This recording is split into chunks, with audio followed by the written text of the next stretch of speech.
ਲਓ ਜੀ ਤੁਹਾਨੂੰ ਹੁਣ ਅੱਜ ਬੜੀ ਇੱਕ ਹੋਰ ਜ਼ਬਰਦਸਤ ਗੱਲ ਦੱਸਦੇ ਆ।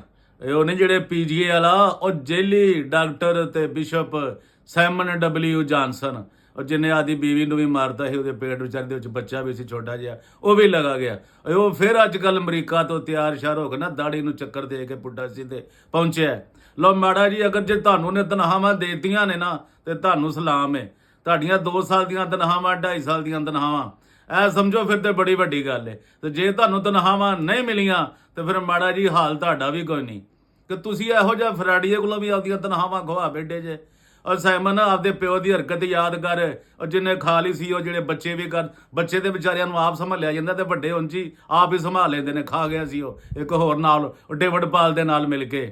ਉਹ ਹੀ ਤੇਰੀ ਔਕਾਤ ਹੈ ਨਾ, ਵਿਚਾਰੇ ਤਨਖਾਹਾਂ ਦੀਆਂ ਦੇ ਦਿਓ ਤੇ ਅੱਛੀ ਗੱਲ ਹੈ। ਜੇ ਤੈਨੂੰ ਮਿਲ ਗਈਆਂ ਮਾੜਿਆ, ਮੈਨੂੰ ਨਹੀਂ ਯਕੀਨ ਕਿ ਤੈਨੂੰ ਮਿਲੀਆਂ ਤਨਖਾਹਾਂ, ਨਹੀਂ ਮਿਲੀਆਂ ਤੇ ਇਹਦੇ ਕੋਲ ਲੈ ਲਾ, ਇਹਨੇ ਫਿਰ ਭੱਜ ਜਾਣਾ ਅਮਰੀਕਾ ਨੂੰ।